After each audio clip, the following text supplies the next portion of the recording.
Good morning, everyone. Welcome to the Carnegie Endowment for International Peace.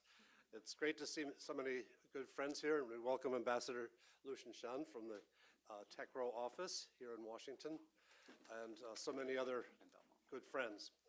This is a great opportunity this morning.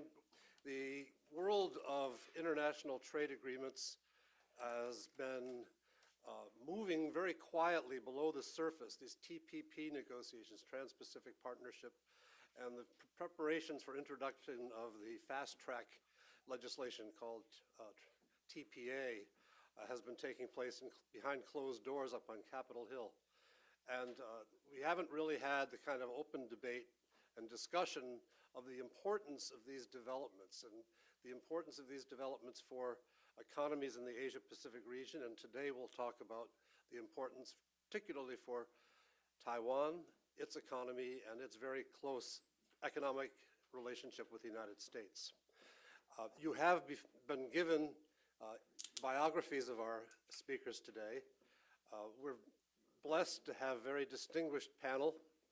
We've got from Taiwan the chief negotiator, the man who delivered the negotiations with Singapore and New Zealand that have brought Taiwan up to TPP standard quality free trade agreements, Francis Liang, who's head of TAITRA.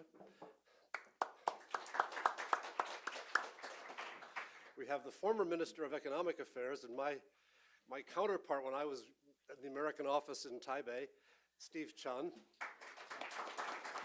Steve is now head of Power Chip Corporation and is at the forefront of the IT world and the semiconductor manufacturing.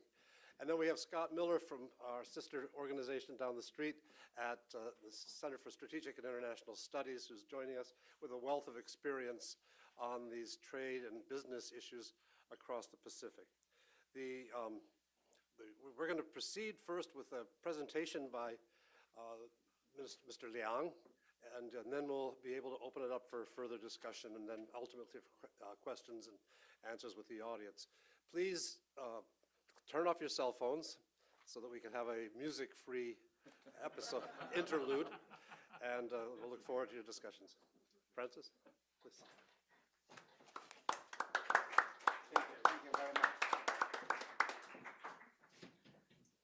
Thank you very much. Thank you very much, Doug, for that very warm introduction and for hosting today's event and inviting me and my delegation to join you to share some thoughts and views about why cooperation between the United States and the Taiwanese firms makes Taiwan an indispensable partner in the successful operation of today's regional and global supply chains.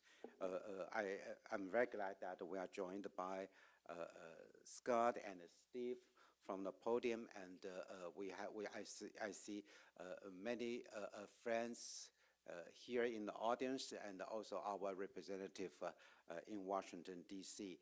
Being with us today. And we also have a small delegation of Taiwanese representative from various sectors of our industry here, so probably later I will make a brief introduction to them, so just recognize their presence here. So today, my delegation is in Washington this week to demonstrate Taiwan's support for the U.S. government's Select USA Summit. By our presence here, we wish to underscore the strong interest of Taiwanese firms in expanding our cooperation with the United States. U.S.-Taiwan Business Cooperation has achieved great strides, especially in the computer and the ICT sector. Let me provide a couple of examples to illustrate the point. How many of you have an iPhone in your pocket? I have one here. How many of you have one? So, well, for those of you who show hands, you have using a piece of Taiwan every day in your iPhone. Foxconn, a Taiwanese company that is also invested in the United States, is a close partner with Apple in bringing its products to market. Pegatron, also another Taiwanese company, is also a supplier to Apple as well. So when Apple introduced the iPhone 6 to the market, Taiwanese firms produced the first 50 million units, enabling US customers to purchase the phone on schedule. So now you can appreciate how indispensable Taiwan is to the manufacturers of such high visibility consumer products. But this model of close Taiwan-US business cooperation applies equally well to other emerging sectors as well, such as biotech, green technology, electrical vehicles, smart cities, and distance healthcare, to mention just a few. So we in Taiwan want to and can be the partner of choice for US manufacturers and service firms that wish to expand their presence in Asia.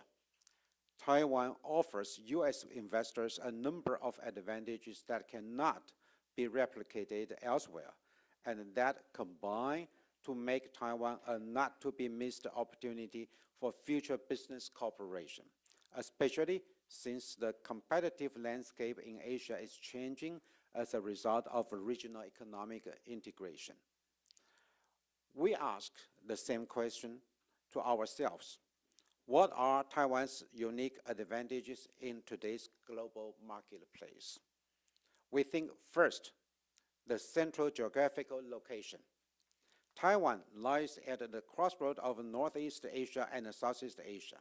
We have an excellent network of land, sea, and air transportation links that reach across the Asia-Pacific and into the United States. Taiwan's central location provides convenient links to major airports around Asia. It takes less than 4 hours to get on most major cities in the Western Pacific, including Hong Kong, Singapore, Manila, Shanghai, Beijing, Tokyo, and Seoul.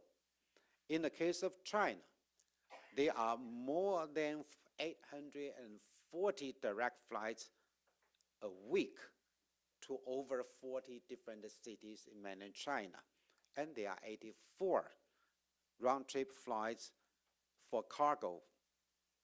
So Taiwan becomes the hub of transportation in East Asia. The combination of long-distance and regional transportation routes is highly attractive to any company wanting to expand quickly throughout Asia and beyond. The second advantage we think Taiwan has is the highly devoted logistical capacity. Unbeatable combination of infrastructure and industrial clusters. The linkages between Silicon Valley and Taiwan's science and industrial parks are strong and vibrant. In fact, the World Bank ranked Taiwan the 19th in the world, ahead of South Korea and mainland China in their Logistics Performance Index report. Companies easily take advantage of faster custom clearance, state-of-the-art infrastructure, and logistics capacity. We see Taiwan as providing the most effective gathering point for people, goods, logistics, financial services, and information in the region. In addition, the high-speed rail system in Taiwan enables business travelers to have quick access from Taipei to all major cities in Taiwan. And then the next advantage we think Taiwan has is the close proximity of research and development facilities, production and financial resources, and business-friendly regulatory environment. Taiwan's Hsinchu Science Industrial Park, the Neihu Technology Park, and the Nangang Software Park are all close to the airport and harbors. Companies can arrange research and development, production trial runs, mass production, global logistic management, financial needs, and meeting with regulators all within a short distance. So as a result, Taiwan can provide business around the world with a rapid response support and service. Having so many of the elements of a supply chain at one's fingertips save time, money, and headaches, and we all know how valuable those savings would be. The next advantage that Taiwan has is an experienced pool of high-tech talent. This is very important. I should mention Taiwan's ability to field highly experienced and skilled professionals to perform research and development, make sales, or open new market opportunities in Asia. These professionals often have operated businesses in China or Southeast Asia before. Marketing and sales professionals know the business practices in Chinese-speaking world. They have helped U.S. companies open business locations, establish innovation centers, and develop successful marketing systems. So again, they help companies save time and efforts by cutting through the red tapes and avoiding costly mistakes. And the next would be Taiwan's innovative spirit and resources. Let's not forget Taiwan's own global reputation for innovation. The World Economic Forum recognized in its Global Competitiveness Report that Taiwan ranked 10th out of 144 countries surveyed and ranked 3rd in Asia Pacific in innovation. This is further demonstrated in statistics compiled by the U.S. Patent and Trademark Office. Last year, in 2014, Taiwan companies had more than 12,000 patents granted by USPTO, making Taiwan the 4th largest foreign patent holder in terms of patent granted in the United States, behind only Japan, Germany, and South Korea. So there, you have the strong factors making Taiwan a powerhouse in regional and global supply chains. Great location, highly competitive industrial clusters, world-class infrastructure and logistics capacity, closely integrated R&D and production networks, deeply experienced and highly skilled professional talents, and a strong entrepreneurial and innovative spirit. At the same time, after we review all the advantages Taiwan has, at the same time we see another emerging trend in the Asia Pacific that could ultimately hurt Taiwan's competitiveness. This is the trend towards regional economic integration, such as through the Trans-Pacific Partnership (TPP) or the Regional Comprehensive Economic Partnership (RCEP). We have seen in recent years the proliferation of bilateral FTAs or plurilateral RTAs as the multinational negotiation under Doha round stalled. According to WTO, as of January this year, there were 406 RTAs or FTAs in force around the world. The conclusion of FTAs can create trade opportunities for countries aggressively seeking bilateral or regional integration, but in the meantime, they can also disrupt trade relations for countries that have no access to participate, such as Taiwan. Trade opportunities for those left outside of the network will disappear or be drastically reduced. Taiwan faces just such a prospect as long as it is not part of a trade negotiation or economic integration in the Asia Pacific. Our firms will face disadvantages in maintaining or establishing their supply chain relations if they must pay, say, 6 to 10% of the tariffs on goods while their competitors from the region enjoy duty-free treatment in the same market that we do business. So Taiwan actually has been very much engaged in international trade. Last year, Taiwan's trade dependence has reached almost 120% of our GDP. That means the combined number of import-export in relation to the size of the GDP. So Taiwan is the country that is one of the countries most dependent on foreign trade. While our neighbors, South Korea and Japan, the metric number is 95% and 32% respectively. However, both of those countries are successful in signing FTAs. It is also worthy of note that the share of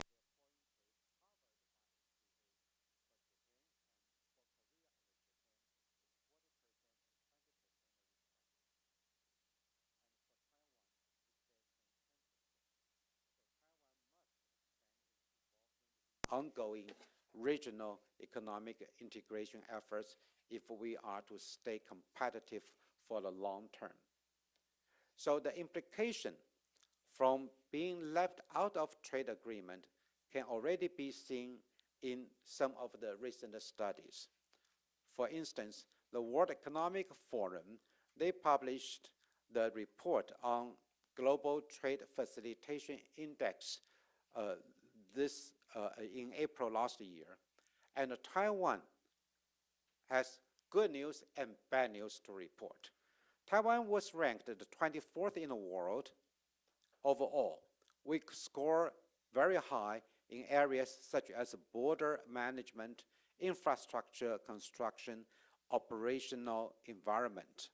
However, when the category of market access is considered, Taiwan's ranking dropped to 121 last year.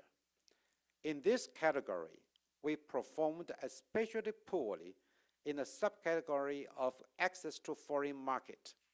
Taiwan was second from the bottom of 138 countries surveyed.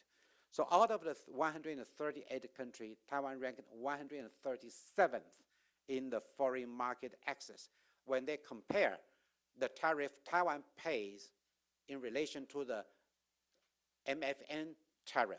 So Taiwan almost paid the standard rate everywhere in the world, while most countries enjoy the benefit of FTA to a certain extent in different markets. So that makes our business very much concerned. And if our exporters are facing higher trade barriers than our major competitors, Taiwan's long-term competitiveness will definitely suffer. So let's take TPP for example. The 12 TPP members comprise more than a third of Taiwan's total foreign trade, with the United States being the destination for almost 11% of our shipment. We have studied the impact that higher tariffs will have on Taiwan's industries. We expect the impact to be severe. About 12% of our exports are subject to tariffs greater than 5%, and this trade diversion will not only affect our company's production orders and the direct cost, but affects our supply chain relations with our major U.S. counterparts. The conclusion that we can draw is very clear. Taiwan must actively pursue FTAs with our trading partners and participate in the TPP and RCEP process. This is not a choice for us. This is an imperative. So we understand that there are some challenges we must address. My government must convince constituencies at home that pushing for domestic reforms during the process of negotiating FTAs is the proper path.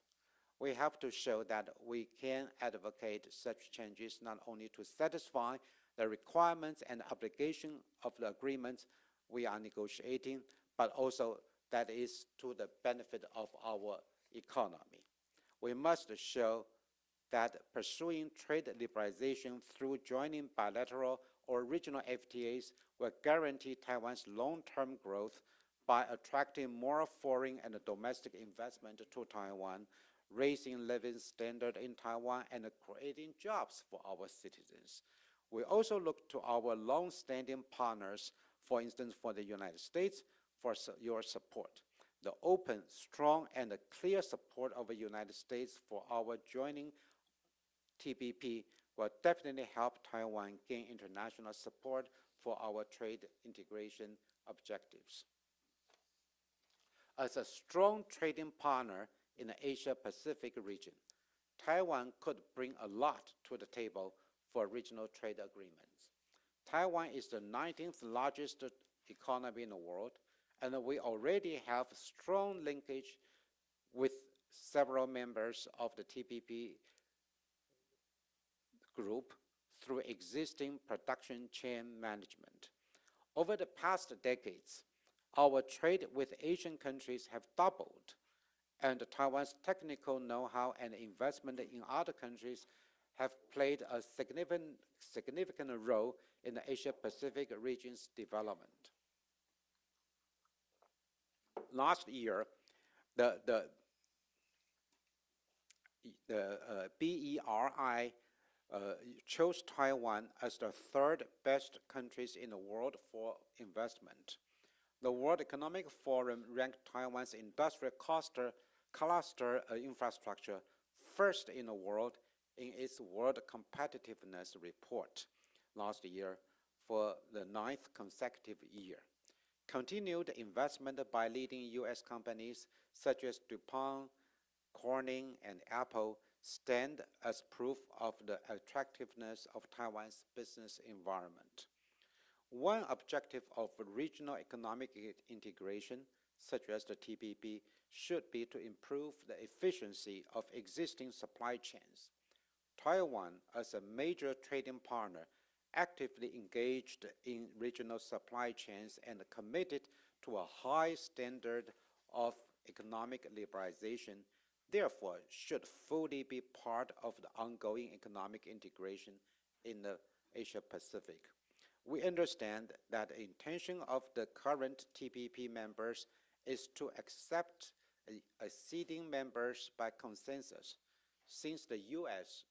will undoubtedly play a vital role in any such accession process, and given that we have a long-standing friendship between our two countries, we sincerely hope that the U.S. will voice its strong support for Taiwan's involvement. We have already shown our willingness to undertake high-standard trade liberalization commitment. We negotiated FTAs with Singapore and New Zealand. In both FTAs, more than 99% of the goods are duty-free. So we understand the high standard commitment and requirement on a wide range of issues, and we are working on many of the issues so that we can start the process of negotiating into TPP. Meanwhile, we have also revised our IPR-related laws and regulations on copyrights, patents, trademarks, and trade secrets. Those are important reforms that Taiwan can bring into line with international practice. Taiwan is already reviewing and adjusting our domestic regimes to prepare ourselves for participation in regional integration initiatives such as TPP. Once the opportunity for our participation presents itself, Taiwan will be ready to integrate further with regional production supply chains, attract incoming investment, and enhance our competitiveness through trade liberalization, improve the regulatory coherence, and overall closer relations with TPP members. So what we are here today is really to advocate for strong U.S.-Taiwan trade and bilateral relations. I would like to mention several measures of the strong trade relations that continues between the United States and Taiwan. For instance, maybe not many of you are aware of the fact that last year we had quite some breakthrough in our bilateral trade and investment relations, in a sense that Taiwan was the number 12th largest trading partner of the United States the year before last year. But last year, we surpassed both Saudi Arabia and India to become the number 10th largest trading partner for the United States. And the United States overtook Japan as the second largest trading partner for Taiwan. And trade talks between the United States and Taiwan under the TIFA process have been proceeding smoothly.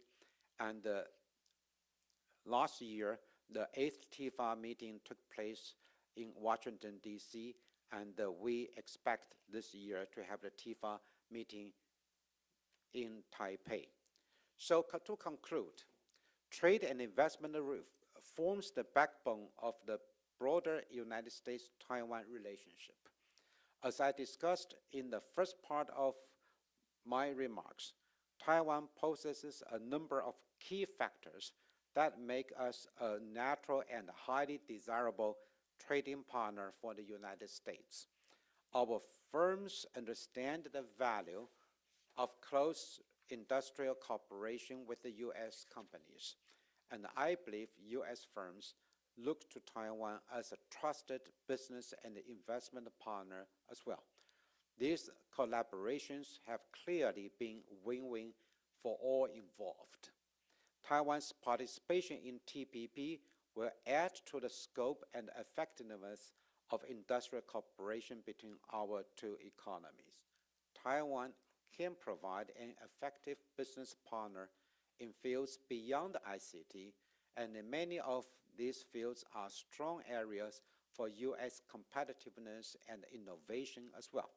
This is a case where the sum of our two parts is definitely greater than the whole, a situation that benefits all concerned. We look forward to working with our partners in the U.S. government and the industry, and we especially want to encourage our private sector colleagues to work together to make this vision of success our future reality. And today, we are very happy to see that we have business leaders from Taiwan private sectors present here in this room.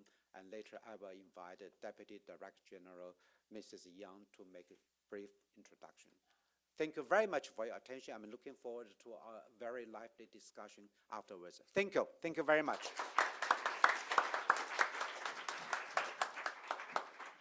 Thank you.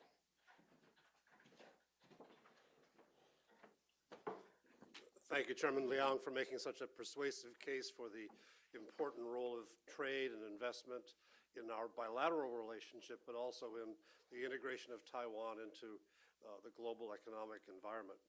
Before we invite Scott Miller to make some comments on the remarks that you've made, I'd like to invite Chairman Chen to come up and speak. Chairman Chen was in many ways responsible for all the good things that were described as infrastructure, trade facilitation, all the things that make it easier to do business. And now he's in the business of business with Liang, with this wonderful power chip company. And so you can talk to us from both perspectives for a moment. Thank you. Thank you. Thank you, Douglas, Francis, and Scott, and ladies and gentlemen, Ambassador Chen. It's good to be here. Well, we are here to send a very strong message to the U.S. to urge the United States to support Taiwan to join the TPP as soon as possible. We are here to convince the United States that it is not only in the interest of Taiwan, but also in the interest of the United States to support Taiwan's membership to TPP. And Francis just made an excellent presentation. His past experience in international trade negotiation has equipped him with such a formidable convincing power. So I believe through his presentation, we are very successful in delivering a very good message to the United States. Actually, Francis just mentioned a very good example of iPhone to underline the importance of the bilateral cooperation between Taiwan and the United States. So let me elaborate. I also have an iPhone 6 Plus too. And if I tell you this phone is made in Taiwan, probably you may not agree. But actually, if we disassemble the iPhone 6, you will find that most of the key components are actually made in Taiwan. The heart of the iPhone, the CPU, which is called A8, is made by TSMC. And the lens of the digital camera is made by Liang, a Taiwanese company. Not to mention the battery, the HDI board, and the LCD driver, touch panel, etc. Those key components are made in Taiwan. So in a sense, whenever US company has a very good idea, it is Taiwan who make this idea to become a reality. So you can see that the close relationship, the cooperation, interdependence between the two countries is indeed very close. So from the trade policy side, Taiwan has been working very closely with the United States over the past, let me say, 30 years at least, in promoting the trade and investment liberalization in the context of both the multilateral trade negotiation and the bilateral trade negotiations. So in the process, you can see that Taiwan has been a very important and close partner of the United States, not only in the economic cooperation area, but if you look from the other aspect, you will see that that two countries actually are very good allies in many aspects. Well, just take the Taiwan's accession to WTO as an example.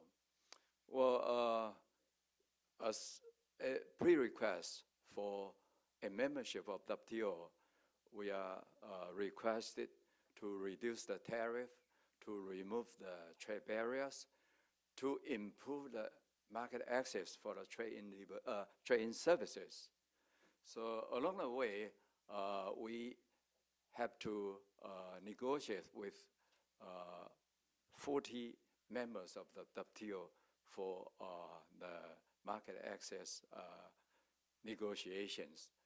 And since United States is our major trading partner, so the most of the requests actually will come in from United States.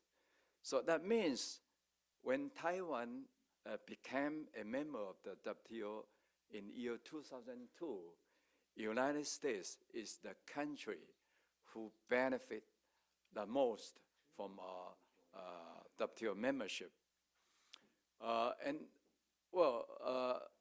I still remember in year 2002, we were really very happy to become a member of WTO because we expected that probably from that day on, we will be able to enjoy the fruit of the trade liberalization undertaken by all the members of WTO to bring about all the benefit of the trade liberalization through the multilateral trade negotiation.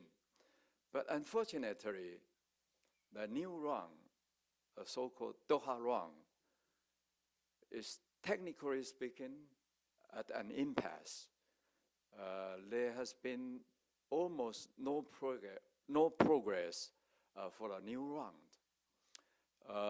As a consequence, many members are forced to engage in regional trade agreement, whether it is called FTA or whatever. And in this case, all of a sudden, we found after entering the major gate of WTO, we found there's another small door, which is called FTA, that we have to go through. Otherwise, we won't be able to enjoy the benefit of trade liberalization. But for some reason, which I think every one of you understand very well, that Taiwan is not able to join many important regional trade agreements.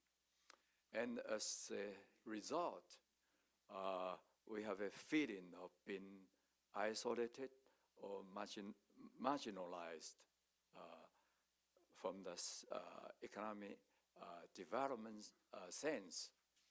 So this is not good for Taiwan because we would like to keep our momentum of trade liberalization, because we believe more trade liberalization is in our interest to continue to keep our economy going. Especially Taiwan relies very heavily on foreign trade, and without any possibility to join a regional trade agreement, will be in a very difficult position. So many people ask, why is Taiwan so eager to join TPP? But for us, this is a matter of life and death. It's so desperate for Taiwan to join the regional trade agreement, to join the economic integration, so that we can continue to pursue a higher degree of trade liberalization. So that's why we are here to urge the United States to support our accession to the TPP. So the second question many people may ask, so what is the stake? What is the advantage for the US to support Taiwan? So actually, yesterday we talked a lot about this issue. Well, as I'm now in the private sector, to be more specific, I'm in the semiconductor sector.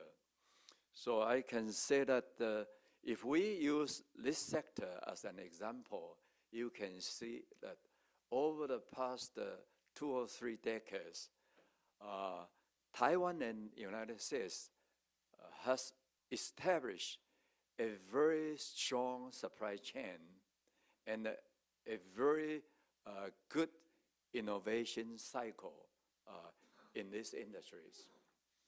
So firstly, it was United States who supported Taiwan to develop these industries back in 1970s.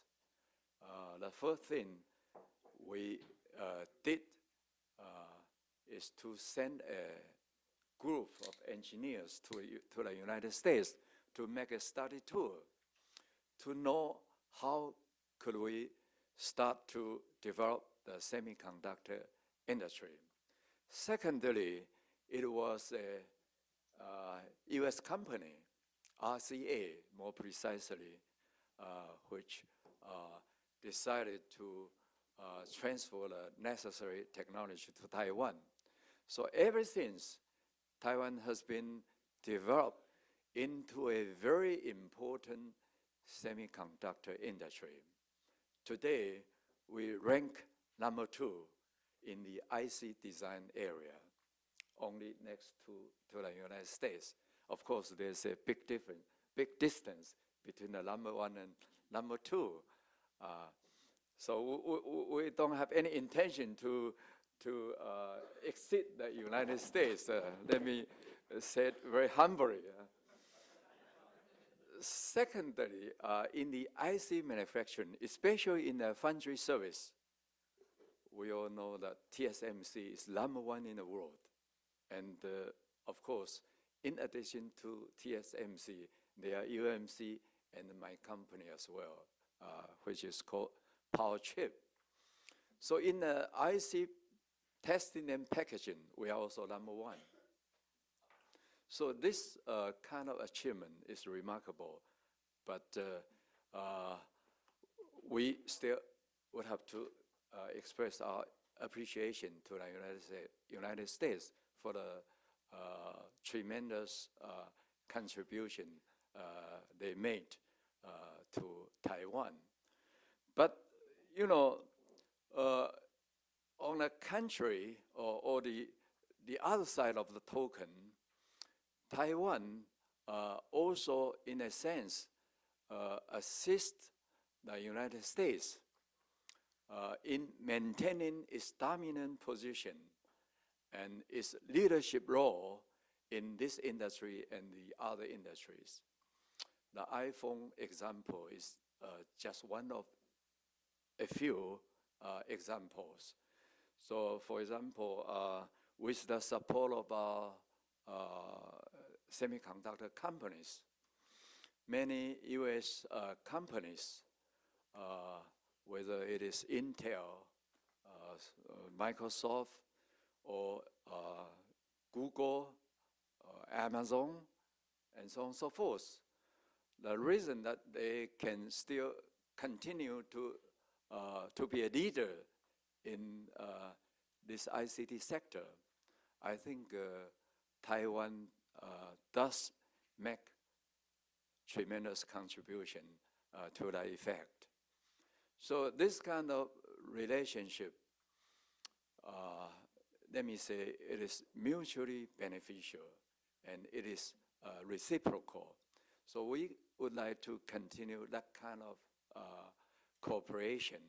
That's why the U.S.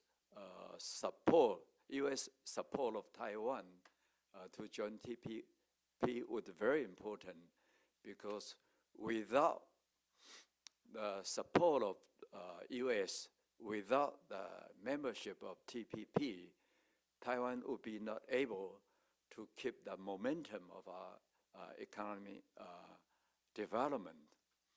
So in that case, the supply chain, which I just mentioned, will be weakened in the future. We won't be able to continue to support the U.S. In this important sector of the industry. And we understand semiconductor is very important for the U.S., not only in terms of economic development, but in terms of national security as well. So that underlines the importance for the U.S. to continue to work together, to cooperate together with Taiwan to take the lead in this important sector. Looking for the future, we can see that there are a lot of excellent opportunity for this industry to continue to grow. Already, we are talking about cloud computing. We are talking about the big data. Many people believe if we make a very good big data analysis, we can even predict who will be the next president of the United States. So you can realize how important those industries will be, and we intend to play a major role, to play important role in those areas. Actually, in the future, mobile technology will be the leading sector. So now we are also talking about wearable computing devices, and that is something that if there's a joint efforts of the U.S. and Taiwan, that certainly will be the best partner to lead the entire world to develop into that area. So that, again, will underlines the importance that U.S. should continue to support Taiwan to join the TPP. Yesterday, many people say that, well, to join TPP, you need a consensus support of 12 members. But don't forget that when we acceded to WTO, we need a consensus report of more than 100 members. And we did it 12 years ago, and that is because of the U.S. support. So we believe with the U.S. to provide a leadership role to support Taiwan, it will be much easier for Taiwan to obtain the consensus support of 12 members. And as Francis just pointed out, we are ready to put everything on the table. We don't want to hide anything. And if we can express our determination to join the TPP, so U.S. should not hesitate to provide the leadership to support Taiwan as soon as possible. I think Francis is a little bit impatient about the U.S. hesitation. You know, as we are from private sector, we can say whatever we want to say. So the hesitation is not in the interest of the United States because it took 12 years for Taiwan to join the WTO. I still, when back in 1990, I submitted Taiwan's application to GATT. At that time, I was very young. But by the time we become a member, all of a sudden, there are already a lot of white hairs in my head. So I don't want to wait for another 12 years to see the TPP because I would be old enough probably to enjoy the fruit of TPP. So I think in conclusion, I would like to thank Douglas, Scott, and the Carnegie Endowment for International Peace to organize today's event. Thank you, and I'd like to thank you, all of you, for your participation. Thank you. Bye-bye.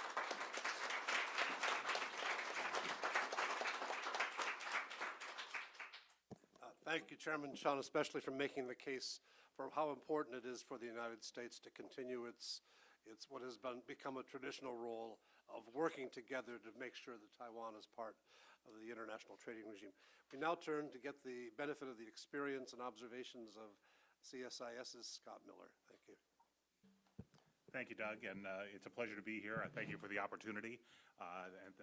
Francis, thank you for the very encouraging remarks and presentation, which was quite exciting. I'll get to that in a second. And Steve, if you think being in the private sector is fun, you ought to try think tanks. They're really awesome for saying what you want to say. In any case, it's a pleasure to be here.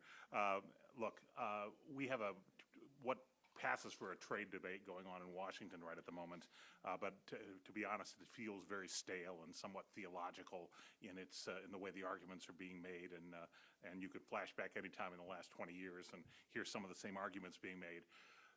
That made today's presentation all the more exciting and rewarding, because what you saw in the chairman's presentation was the notion of the ability to make economic progress through global engagement. And Taiwan has a fabulous story of human progress by integrating itself into the world economy and developing ways to add greater value in global value chains. So it is a case study in human development that deserves wider audience. I'm glad it has an audience today. I would also note that essentially, Taiwan has simulated its ability to benefit from free trade agreements because it's a member of the Information Technology Agreement. The ITA is, for all practical purposes, a sectoral free trade agreement. It offers zero tariffs in an entire industry. And if you look at Taiwan's sort of majestic progress as a member of ITA and what they have done in terms of really not just contributing to every electronic device that is in our possession, but moving up the value chain over time, which adds productivity to the economy and adds wealth and welfare to the citizens. It is a great story, and I am fully convinced that as an economy, Taiwan would benefit greatly from having many more sectors in this sort of free trade environment. So it's a great story. I'd like to make a very brief observation about the chairman's presentation and take you back to a slide where we looked at the World Economic Forum's logistics, or their facilitating trade index, or enabling trade index. Now, my comment is based on this notion. The notion is that economic competitiveness is a long game. It requires foresight. It requires playing a long game.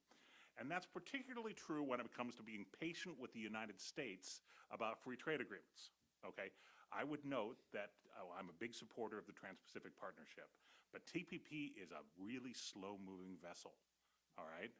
The U.S. joined the Pacific Four in 2008, okay? It's now, last I checked, 2015, and we're not done yet, okay, with the existing 12 parties. And as we talked a little bit beforehand, my own view is if this agreement with the 12 parties actually enters into force sometime in 2017, it'll be a kind of a good year or two in Washington, okay? That's an optimistic scenario, all right? Now, what happens, so sometime in 2017 or 18, the 12 parties are going to start to think about how we deal with new members. There are many interested parties, including Taiwan, and that's an important question. The question is, what happens between now and then? What progress can be made? Because while these opportunities will come along eventually, as Taiwan is well aware, no economy stands still. You've got to make progress or you fall behind. Now, let me go to the Logistics Performance Index. I'm sorry, the Enabling Trade Index. They changed the name on me a few years ago, and I'm a little set in my ways. But I note that with great interest that Taiwan is ranked number 24 in this list. Also, if you think about the math that is behind that number 24, for an economy to be number 137 in access to foreign markets and number 121 in market access to the home market, and still score 24th in total, you have astonishingly competitive logistics, astonishingly competitive customs administration and port administrations the way it is now. In other words, Taiwan must be sort of best in class at faster, better, cheaper logistics and customs administration to get to 24 with those two, three-digit numbers kind of weighing you down in other factors. So congratulations on that. That's an impressive achievement. But let's talk about how we work on. Now, I think the chairman and Steve both made a really good case that to deal with the number 137, the ranking 137 on access to foreign markets, A, it's important, and B, the path is probably trade agreements, okay? Sold, okay? That's important. We need to acknowledge that, and it's a key agenda item, and you've laid it out well. The question I have to present is how do you work on the 121, the ranking of 121st in market access to Taiwan? Let me suggest that's in Taiwan's control, okay? And an illustration. I'll close with an illustration. It's our neighbors to the north, Canada, who occasionally, in fact, more than occasionally, do a really sensible job with trade and investment policy, and as usual, nobody in the United States even notices, okay? All right. What we know about supply chains, the one thing we know for sure is that all our exports have imported content. The corollary to that is if you want to be a better exporter, you need to be a better importer, okay? If you make your imports, if you lower the trade costs for imports that are components to your exports will instantly be more competitive. So that's the principle behind this. Canada acted on this principle because they had to, all right? When the U.S.-Canada Free Trade Agreement and then NAFTA entered into force, the Canadian dollar was worth 68 cents U.S., okay? 15 years later, high energy prices led the Canadian dollar to par with the U.S. dollar, okay? That put Canadian manufacturers under significant competitive pressure despite having free trade agreement with the United States, their biggest market, okay? Now, the United States long considered doing things about making manufacturing inputs cheaper. We had this incredibly painful process called the miscellaneous tariffs bill, okay, which usually goes nowhere. The last 5 years, it has predictably gone nowhere in our Congress. Canada decided to implement a similar policy administratively. And basically what they said, what Canada said to all their domestic manufacturers is, if you have a foreign input, an imported input or ingredient for which there is no Canadian source, we will instantly move the tariff from whatever it is on an MFN basis to 0 MFN applied, okay? So eliminate the tariff, okay? And by doing so, we'll make your ingredient and intermediate costs lower and make your exports more competitive. They implemented it. The cost was tiny in terms of the total budget. Like most modern economies, Taiwan and Canada both collect very little of their total government revenue from tariffs, okay? And the competitiveness effect was immediate and obvious, okay? And more importantly, they promoted it heavily in the US. Said, locate your manufacturing in Canada, your inputs are duty-free, okay? And essentially, Canada unilaterally, autonomously implemented a free trade zone for every input, every imported input used by a Canadian manufacturer not made in Canada, okay? Now, I don't know what effect that would have in Taiwan, but a similar policy might move you from 121 to 50, 25, okay? And in the meantime, while you're waiting for other people like the United States to negotiate with you on free trade agreements and move that 137 in a direction you want it to be, I'd put together a work plan for that 121 and see what happens. So first of all, compliments to Taiwan on an astonishingly economic success story. It's a great model. Second, you got all the right ideas. You're not giving up. You're pushing ahead. That's terrific. Third, find ways to make progress on your own while you're waiting for everybody else to catch up. Thank you.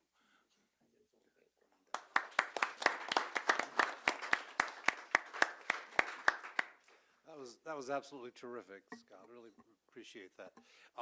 Ladies and gentlemen, we will open the floor to questions from you. But before we do that, we want to invite one of the members of this delegation, Ms. Yang Shumei. If you could give her a microphone, please, and ask her to make a brief introduction of the traveling party of business leaders who are accompanying this delegation on this visit to the U.S. Thank you. Okay. Good morning. Besides the head of delegation, Chairman Liang, and the advisor of the delegation, Chairman Chen, I have the honor to introduce 11 Taiwan business leaders of the delegation according to the alphabetical order of the names of the companies. Mr. Feng Jiazhi, Special Assistant to Chairman, Aerospace Industrial Development Corporation, and Mr. Dr. David Pan, Chief of Staff, ASE Group. Front. Mr. Song Zhiyu, President of China Steel Corporation. Mr. Cai Songzhao, Assistant Vice President of China Steel Company. Mr. Deng Maosong, President of Yichong Technology. Vice Chairman, Mr. Chen Xiangrong of Fairframe Group. Vice President, Mr. Wu Yaoming of Formosa Plastic Group, Texas subsidiary. Mr. Shen Daobang, CFO of Innoterra Memories. Mr. Cai Yudong, Chairman and CEO of Mobiltron Electronics, United States subsidiaries. Mr. Zhang Shukai, Vice President of Tencent Steel Industry. Mr. Ten Yu-hong, President of the Taiwanese Chamber of Commerce of North America. Thank you. Can I add a few words? Please. Okay, thank you, Mrs. Yang, for that introduction. I used to work for the government. I used to be the Deputy Minister of Economic Affairs for a few years, but now I work for the private sector. I'm the chairman of Taiwan External Trade Development Council, in short we call TAITRA.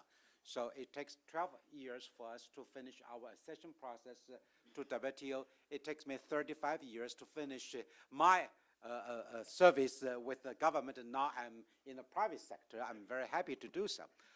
So this time we all come to Washington to attend the Select USA Investment Summit.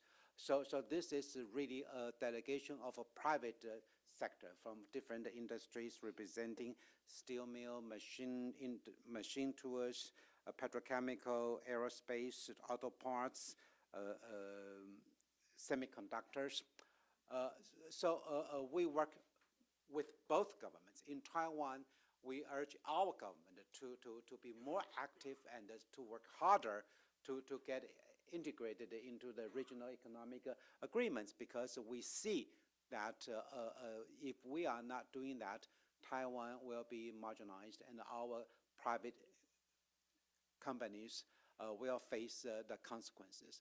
But so here, while in Washington, while we attend the Select USA Investment Summit, we also appreciate the fact that we can work with your academia circle as well as the government side and the private sector to understand our situation, to support Taiwan's plea for the second round session to TPP. So this time, our member, including Chairman Chen and myself, we speak on behalf of the private industry from Taiwan. The reason why we had a Deputy Director General of Trade with us is that if there are questions asked specifically to the government, then we have someone to answer that one. So again, thank you very much, Doc. Thank you, Chairman Liang. I think it's worth mentioning, as also someone who's left government after many years, I think it's useful in this context to remind ourselves that the U.S. has been steadfast behind Taiwan's participation in the relevant international economic organizations in the years since we severed diplomatic relations. Personally, I took part in the making sure Taiwan was part of ADB, making sure Taiwan was part of APEC. We cheered on the Clinton administration when I was out of government to make a decision and to pursue it under the early years of Bush administration, W. Bush administration, to get Taiwan into the WTO. This is a bipartisan, strongly supported, uncontroversial issue, but I'm really glad we had a chance to put it on the front burner today, so people will be reminded of our obligation to ourselves in America to support this important relationship. Now I'm going to open the floor to questions. If you have a question, please wait for the microphone. When the microphone comes, please state who you are and who you represent, and make a brief question, not a long commentary, please. So we'll start over here with Garrett Van Duys. Hi, my name is Garrett Van Duys, editor of Taiwan Communique. Francis, welcome back to Washington, D.C. Good to see you here. You mentioned in your talk that Taiwan is the third best country in the world for investments. Now, one of the criticisms in Taiwan itself of the big companies is that they have invested too much in China, making Taiwan too dependent on China and hollowing out Taiwan's own economy in the process, not benefiting a broader section of society. Do you have something similar to the Select USA program, maybe Select Taiwan program to bring these companies back to Taiwan? Okay, I probably will answer this as a former government officials, not representing the economic ministry now. But yes, actually, we emphasize very much investment into Taiwan because that's how we can create jobs in Taiwan and build our economy here.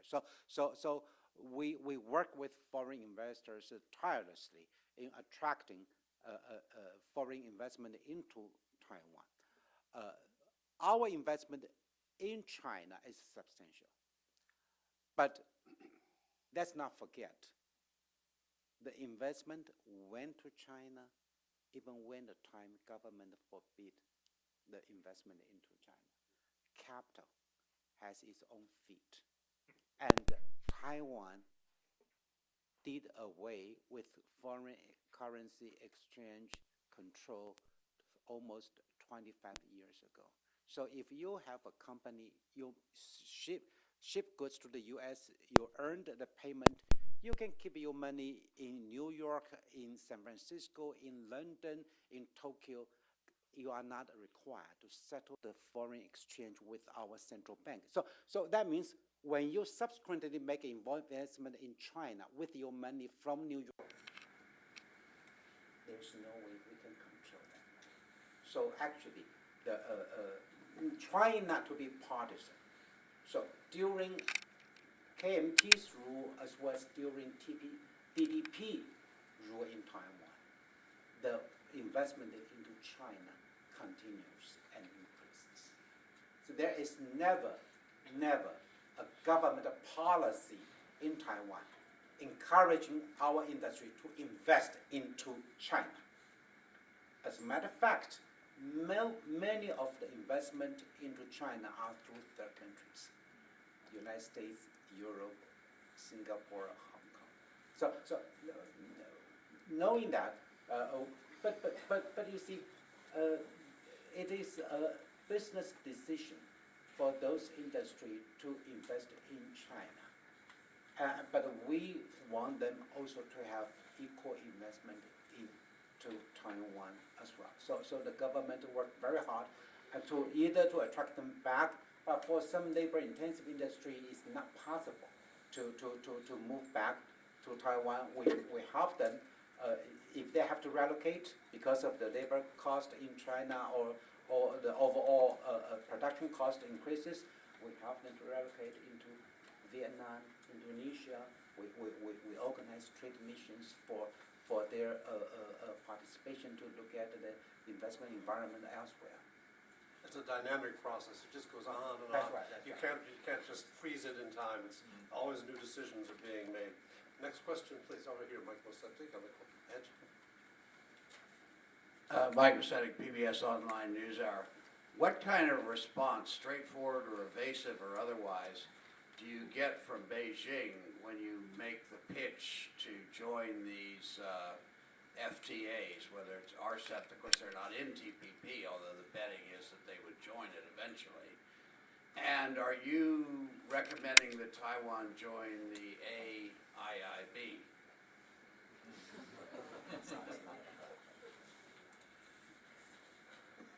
Okay, first, we always have our communication channel with Beijing because we are negotiating on our own FTA with Beijing. We finished the framework agreement in 2010 under ECFA negotiation. I was there. I was in charge of the process at that time. And then 2 years ago, almost 3 years ago, we finished the negotiation on trade in service under trade service. Currently, we are negotiating trade in goods. And both agreements were kind of delayed because of the different opinions in our legislative body. And now they believe that they want to have the law supervising the negotiation with China first, have that law in place, and then they will consider or deliberate on the rectification of a future trade agreement with China. And we don't, in principle, we don't think China should object because they are negotiating FTA with Taiwan themselves. And trade negotiation on FTAs being TPP, RCEP, or any other trade negotiation would be purely for trade purpose. That's the backbone of our economy. Taiwan being a small island in the Pacific Ocean with 23 million population, we cannot survive without foreign trade. And without participating in the mega FTAs like TPP, Taiwan will eventually be marginalized. Everybody understands that. Beijing understands it. So that's the reason why. But because Beijing is not part of TPP, so in this process, we don't need to specifically talk to Beijing on our entry, because we talk to the United States, we talk to the other 11 trading partners in the TPP groups. Okay, about the infrastructure bank, it's too far away for Taiwan to consider. I don't know. I cannot speak on behalf of the government, but I guess we have a more pressing need that we need to take care of domestically, regionally, and internationally. And I personally don't know whether that should be our priority. Thank you. I don't know whether you have any comments. Since we work in the private industry, so. Well, Mike actually put two questions. The second one, which Francis would like me to add comments. For AIIB, of course, it is part of the initiative of China to take a lead in that region because, well, China has a very strong infrastructure industry, and on the one hand, they want to expand the market for their infrastructure industry. On the other hand, they have the intention to assist the less developed country in the region to develop their infrastructure. So, so far there are many countries already which already expressed their desire to join. So from the viewpoint of the private sector, I think it is good for Taiwan to consider the possibility of joining the bank because we do have our own infrastructure industry, and well, we have a lot of experience in setting up all kinds of infrastructure. So maybe through that framework, we can do something for our private sector, some business opportunity. Thank you. I'll volunteer a little thought too, because I think there will be opportunities in the private sector realm to capture some of the business and infrastructure that AIIB is nominally supposed to facilitate. Moreover, Taiwan's participation in the ADB and statements from the newly chosen leaders of the AIIB suggest they want to work together. And when they work together, there will be an opportunity for Taiwan to have a voice and a role. The AIIB debate in this country took a wrong turn about 8 months ago, and we've been scoring own goals, Ruey-long, over and over again on this one, and we've failed to conceptualize what's going on. You read the New York Times, Wall Street Journal, Washington Post. They all are debating something that doesn't much have to do with the reality of the situation.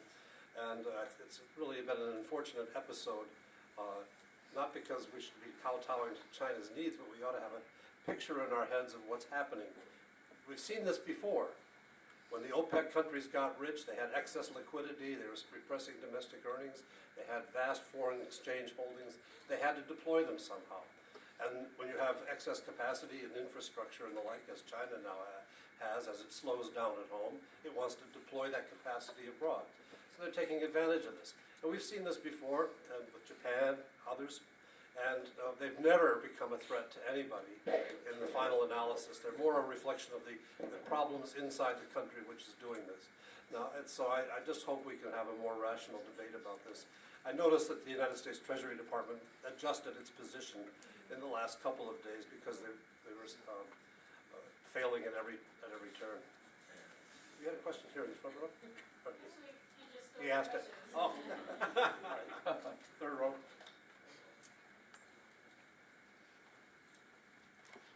Yes, hello. I'm Jeffrey Merrill. I actually be in a position to go back to the World Bank in 2 weeks. I'd like to thank the delegation for arriving today and all members of the Taiwanese community who are present today. I spent a very enjoyable 4 years in Taipei and Taichung.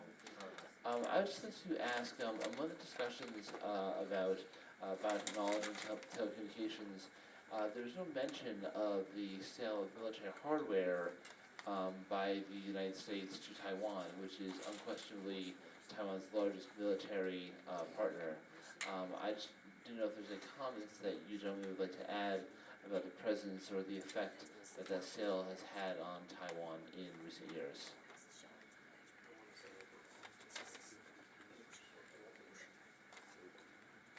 I think we've got gentlemen here from the private sector, and the U.S. government is not in the business of selling arms to the private sector. So We don't want to say that, right? So I think we'll have. Thank you. Young lady. Yes, I'm Shihergo Goto with the Wilson Center. A question about political leadership. President Ma will be facing elections soon.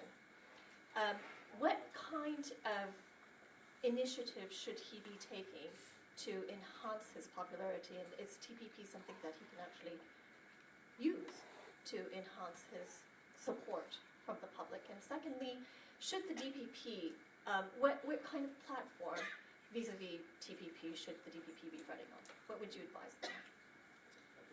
What's the second? What platform should DPP take with respect to TPP?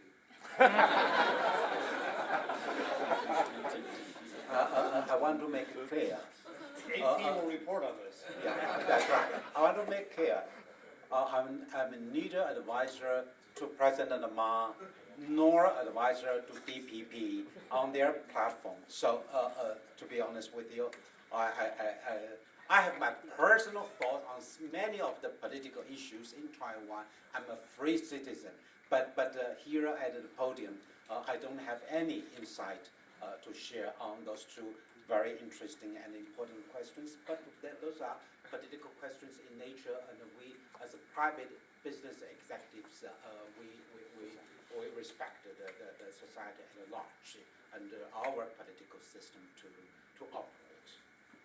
I make a couple points. I thought you were a former government official. So, but in case there's misunderstanding, President Ma is not up for re-election this next time. He's finished his time in office, and the KMT has to decide what its policies are going to be. And with respect to the DPP, obviously I don't speak for DPP, but I would be very surprised if the DPP started forming concrete views about TPP before they see a TPP agreement. And so I would expect them to keep their powder dry, watch carefully, keep an open mind. The DPP is led by a person who's done serious trade work in the past, and I'm sure it will bring a lot to bear in terms of personal experience when the decision has to be made.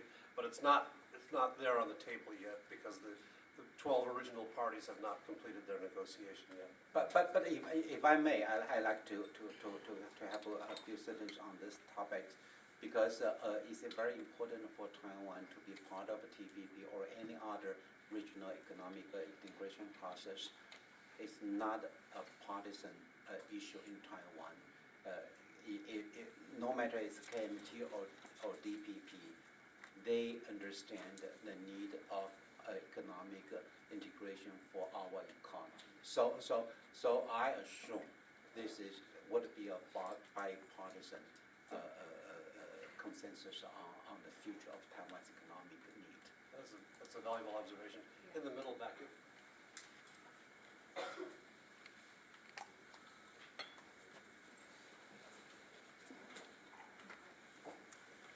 Thank you very much. Dong Huiyu with China Real News Agency of Hong Kong. And a follow-up question about the AIIB.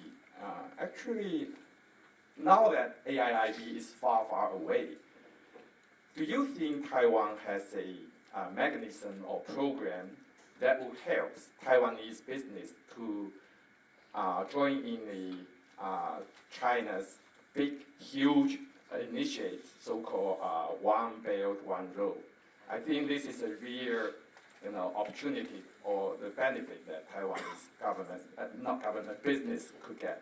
So, is there any mechanism or program? Thank you. If I may, I probably have to introduce Chairman Chen on this topic because he is also deeply involved with cross-strait entrepreneurs business forum. He's actually in another capacity as the Secretary General of the Cross-strait. How do you call that? Cross-strait CEO Summit. Cross-strait CEO Summit. So in that role, I probably would like to have Chairman Chen to make a few remarks. Okay. Well, thank you. Well, you just mentioned the AIIB is part of the One Belt, One Road. So in Mandarin, One Belt, One Road means you want to take the lead, 带路, 一带一路. That means China would like to lead the way to develop the infrastructure in many countries.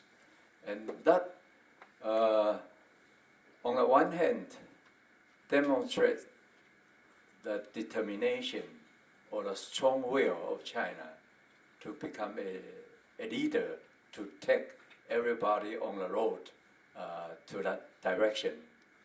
So, in my view, that is a good idea. Of course, there are many concerns of the other countries. They want to make sure that the mechanism, the business model will be transparent, and that is important. They have to up to the international standard. They have to ensure that the environment factor, the labor factor should be taken into account. So presumably, if AIIB is up to that standard, of course, we are happy to see that China can be very constructive in promoting the infrastructure development in many regions. So as for the position of Taiwan, of course, I'm from the private sector, as I repeatedly mentioned that. So I cannot speak for the government. But from the private sector, I do believe there will be many companies who will be interested in joining this program. For example, in the telecommunication area, currently it is the fourth generation of mobile telecommunication. In China, there is an international standard which is called TD-LTE. So we understand China is trying to promote that standards to the other countries. But in Taiwan, we do have a lot of first-class chip makers or chip designer. So they certainly would like to join to see whether they can have more business opportunities. And for example, downstream, there are in Taiwan many handset makers. They can be of help to join China to promote their products under this program, and not to mention the content, because in the future, whenever all the country they have the 4G, then they would require a lot of content. So in this case, there are many content makers in Taiwan. They would also love to join this program. And the other is also the same situation. There will be opportunity for Taiwanese company. So in that respect, I do believe there will be a lot of Taiwanese company who will be interested to work together with China to jointly explore the market opportunity. So that's my comments. Thank you. Thank you, Steve. We didn't expect to talk about China while in Washington. but Well, we have time for one final question. If it's about Taiwan, US. Taiwan first. Taiwan first. Gentleman on the aisle here in the middle. Take a moment for the mic to get to you.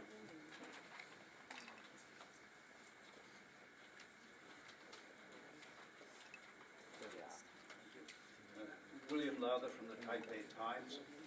The agricultural interests have got a very strong presence in the US Congress, and many people feel that Taiwan's opportunities to join TP will be extremely limited unless the beef and pork issue is sorted out.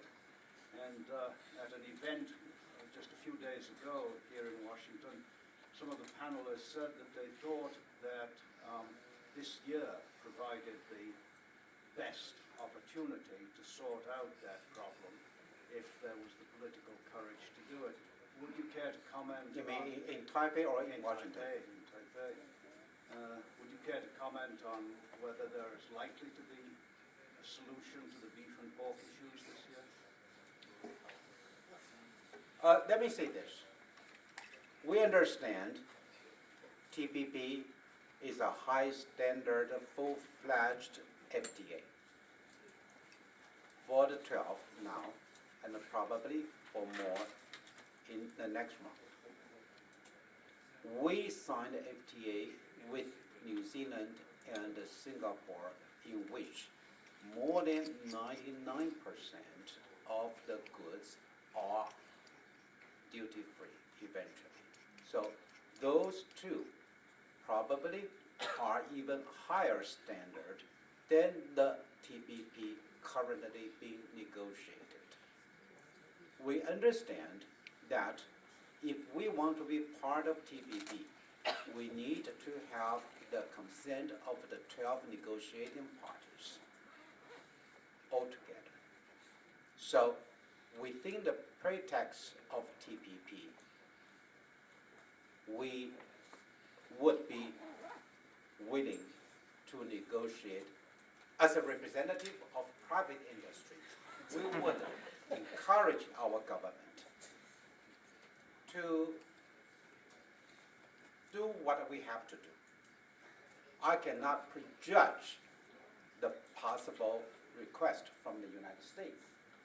But if we have to do what we have to do, as I said, joining TPP is not a choice, it's a must. In that sense, we just have to do what we need to do, and everybody understand what it means. But in the context of TPP accession, then we have to do some domestic communication, risk communication. We have to talk to different stakeholders. That would be the whole set of exercise that we have to do. Okay, thank you. Thank you, Chairman Liang. In my experience, the profession of trade negotiator produces a quality of persuasiveness, organization of thought, and an organization of presentation that we've seen on display today with Chairman Liang and Chairman Chen, and with Scott Miller's presentation as well. So I want to thank all of you on the panel, and thank the audience for joining us.